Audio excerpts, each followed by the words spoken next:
Hi, Mike Kennedy with you.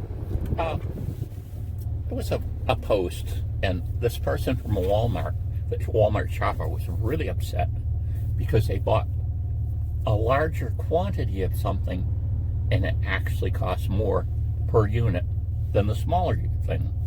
And like, oh, Walmart's cheating me? And it's like, no, that's often the case.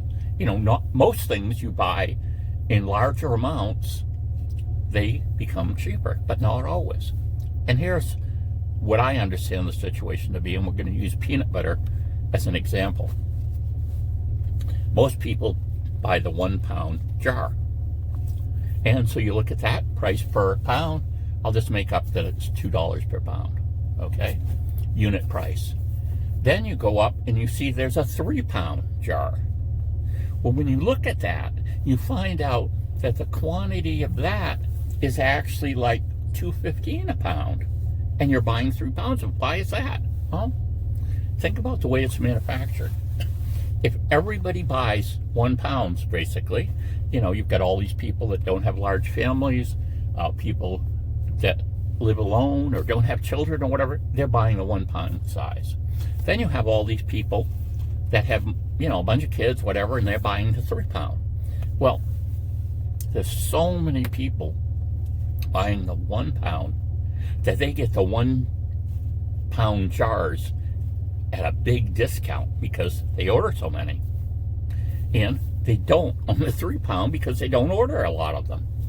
It can also be that, you know, depending on how the packing goes, I know I worked in a dairy place once, and then bottling milk in different sizes. Well, they actually needed different machines to handle different sizes. So again, you go into this factory and you see they've got 3 machines, you know, filling these bottles of peanut butter, and you've got another whole separate machine just for doing the 3 pound containers. Well, again, discounts on the machines because they got 3 of them. The parts are all the same, blah, blah, blah, all of that. And over here we have the special machine they're running just to satisfy people that want to buy the higher quantities. And, you know, it becomes more expensive for them to have that separate machine rather than running it through all their machines. So, in fact, they pass those lack of savings, you could say, on to you. Now, most things aren't like this, but some things are. So you should check and then decide, excuse me, if buying in quantity is really going to work for you. Because sometimes, too, you got to realize, sometimes with the larger packages, if you're not feeding a lot of people or something you don't use often, that thing may spoil before you use it all up. I found recently that, you know, I make pizzas. I have a bread machine. We make the pizza from scratch and everything. That's all fine. But we tend to buy the pizza sauce. So we've got this ragu pizza sauce jar, right? We take out, you know, you only use about 1/3 of it for the pizzas that we make. We don't, I think one of the things to make pizza better is you go sparingly on the pizza sauce, and then you add a lot of cheese and your other toppings. But you don't need a ton of that tomato sauce. And if you put a ton on there, it doesn't cook thoroughly or whatever. It just doesn't taste the same, okay? So, but what I'm saying is, if I don't make pizzas real soon, that jar that's been open, sitting in the refrigerator, will actually start to develop mold. And why is that? Well, you know, it seems so many products since the pandemic, they're not getting to us as fresh as they used to be. And, you know, I'm sure when I opened it, it was perfect.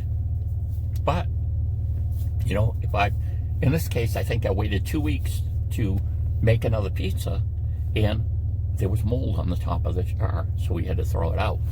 So, you know, they just offer that one size, but what I'm going to do is just get kind of tired of that. I'm going to take it and divide it up into a couple portions in Ziploc freezer bags and put it in the old freezer. But just beware of that. And I found too, buying quantities sometimes, like a bag of orange is cheaper than regular oranges. Is it true or not true? Well, if you throw out 3 of the oranges in the bag, it becomes not as inexpensive.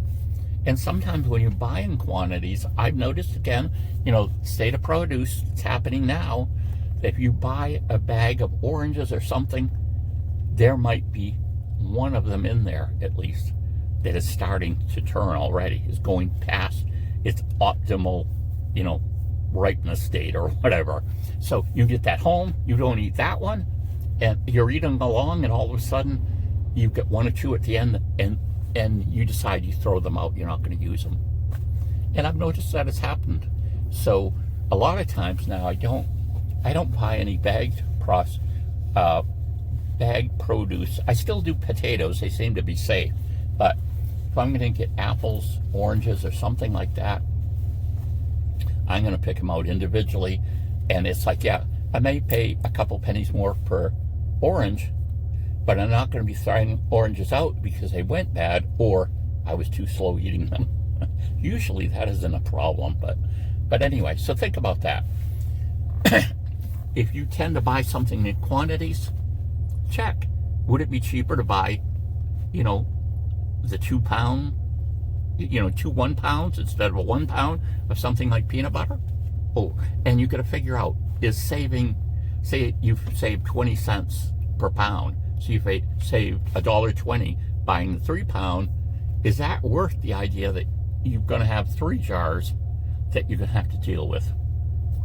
Usually they're just going to be put in recycling or whatever, but think of all the aspects, and a lot of times it won't necessarily be a big bargain buying in larger quantities. And then